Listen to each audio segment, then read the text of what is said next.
जय हिंद दोस्तों। आज हम बात करेंगे बांग्लादेश में चल रहे घटनाओं के बारे में, जहां मीडिया हाउस पर अटैक हुआ, पत्रकारों को फंसा दिया गया और एक हिंदू युवा की बेसिकली उसको इतना पीटा कि अनकॉन्शियस हो गया, फिर जिंदा को उसको जला दिया गया, जिससे रिलीजन की पॉलिटिकल और सोशल इंस्टेबिलिटी और बढ़ गई। दोस्तों ये सब बांग्लादेश में चल रहा है। दोस्तों पहले हम बात करते हैं मीडिया हाउस फायर अटैक के बारे में। दिसंबर 25 में बांग्लादेश के ढाका में एक बड़ी अनरेस्ट शुरू हुई जब प्रोटेस्ट वायलेंट हो गए। प्रोटेस्ट का सेंट्रल मोटिव है पॉलिटिकल टेंशन के साथ मीडिया पर गुस्सा। गुस्से के दौरान दंगाइयों ने ऑर्थो ओलो और द डेली स्टार जैसे बड़े मीडिया ऑफिसेस पर आग लगा दी। दोस्तों रिपोर्टर्स और स्टाफ को बिल्डिंग के अंदर घंटों तक स्मोक और फ्लेम के बीच फंसा दिया गया। उसको मिलिट्री हेल्प से निकाला गया, जैसा कि आप पिक्चर्स में देख सकते हैं। दोस्तों ये है सारी यूनिस की साजिश। उसने पूरे बांग्लादेश में लगा दी आग। अब उसे काफी हद तक कंट्रोल से बाहर चली गई है। दोस्तों बात करते हैं पॉलिटिकल बैकग्राउंड की। ये सब टेंशन की वजह से 2024-25 में बांग्लादेश में पॉलिटिकल अनरेस्ट बढ़ गया है। प्रोटेस्ट, गवर्नमेंट चेंज और लॉ ऑर्डर का कोलैप्स तो होना ही था दोस्तों, क्योंकि हजारों की तादाद में भीड़ उतर गई है। वो क्या लॉ एंड ऑर्डर मानती है। हर जगह दंगे फैले हुए हैं, पब्लिक प्रॉपर्टी को नुकसान पहुंचा रहे हैं और ये एक चिंगारी लगाई है दोस्तों, यूनिस ने पूरे बांग्लादेश को जला दिया। अब ये दूसरी है बांग्लादेश पोस्ट रीजनेशन वॉयलेंस 2024 से कंटिन्यू हो रहा है। प्रोटेस्ट और एमओबी का मीडिया से नाराजगी का रीजन अलाइन पॉलिटिकल बायस और एंटी गवर्नमेंट रिपोर्टिंग। दोस्तों हम बात करते हैं लॉन्चिंग ऑफ हिंदू मैन के बारे में, जो कि है दीपू चंद्र दास। ये विक्टिम है दोस्तों। साथ ही एक घटना हो रही,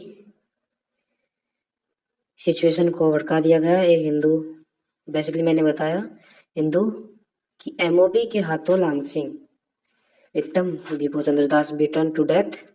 ये घटना हुई दोस्तों बालूका मयमनसिंह डिस्ट्रिक्ट में। दास को एलिगेशन लगा के एमओबी ने मार दिया और उसकी बॉडी को जला दिया। बेसिकली मैंने वीडियो देखी दोस्तों, एक पेड़ पे उसको टांगा और जला दिया गया, जिससे माइनॉरिटी सेफ्टी को लेकर काफी कंसर्न उठ रहे हैं। अब दोस्तों माइनॉरिटी को तो ये परेशान कर ही रहे हैं बांग्लादेश में। ये बांग्लादेश में दोस्तों जानवर है जो बोल सकते हैं, इनमें दिमाग नहीं है। जानवर कैसे अपना टाइम टू टाइम खाना देखता है, बेसिकली रहते हैं जानवर जो बोल सकते हैं। दोस्तों बात करते हैं रिएक्शन और रिलीजन इम्पैक्ट की। बांग्लादेश गवर्नमेंट ने इंसिडेंट की निंदा की है और पक्के एक्शन लेने की बात कही है और अक्यूज्ड को पनिश करने की बात कही है। गवर्नमेंट तो कोलैप्स हो चुकी है यार, गवर्नमेंट किसको बोल रही है भाई। यहाँ पे तो गवर्नमेंट ही कोलैप्स हो गई।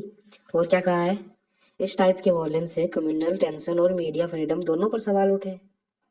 और ये सिर्फ एक देश का मुद्दा नहीं, रिलीजन की सेफ्टी और डेमोक्रेसी का सवाल है। काहे की डेमोक्रेसी भाई, काहे की डेमोक्रेसी। यहाँ तो डेमोक्रेसी वाले जो मोहम्मद यूनिस है वो खुद भड़का रहा है यहाँ पे। भाई इलेक्शन आएंगे, आएंगे तो वो तो जीतना चाहता है, अपने हाथ में सत्ता लेना चाहता है। अब यहाँ पे दंगाइयों को भड़का देगा और इसके कहने से भीड़ चलेगी। अभी बात करते हैं यहाँ पे कम्युनल टेंशन और मीडिया फ्रीडम में। मीडिया को तो जला ही दिया तुम लोगों ने। मीडिया की क्या बात कर रहे हो, जो सवाल उठाते थे, जो सच बोलते थे उनको जला दिया। अब इनके हिसाब से मीडिया जो चलेगी उनको रखेंगे, जो इनके इशारों पे चलेगी। क्या हो रहा है क्या नहीं हो रहा उस पर सवाल क्यों उठाएगी। अब दोस्तों कंक्लूजन क्या निकलता है इन सभी बातों का। ये घटनाएं हमें याद दिलाती हैं फ्रीडम, चाहे वो प्रेस हो या रिलीजन फ्रीडम, सभी को प्रोटेक्ट करना जरूरी है। वॉयलेंस का कोई जस्टिफिकेशन नहीं है।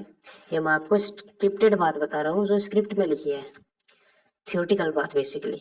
और प्रैक्टिकल ये है, ठोको सालों को, जो भी ये प्रोटेस्ट करे ठोको। अब हम तो ये बोल दे भाई इंडिया वाले कि जाओ इंडियन आर्मी को करो अंदर और बांग्लादेश को करो खत्म। पर ये दोस्तों पॉलिटिकल लेवल पे नहीं चलता, जियो पॉलिटिकल लेवल पे नहीं चलता बेसिकली, क्योंकि हम इंटरफेयर नहीं कर सकते उनकी पॉलिटिक्स में। वो अपनी तरफ से चलेंगे, अपने तरीके से चलेंगे, है ना। पर हमारा क्या ओपिनियन है, ठोको सालों को। यही ओपिनियन है, पूरे देश का ओपिनियन है यही, कि जो माइनॉरिटी को दबाए उसको ठोको। अब किसी भी इंडियन से पूछ लोगे वो यही बोलेगा। दोस्तों, जज्बात है माइनॉरिटी के खिलाफ, बट काबू में रखना पड़ेगा। इसी के साथ यहाँ पे ख़त्म हुआ दोस्तों। Thank you. जय हिंद। वंदे मातरम।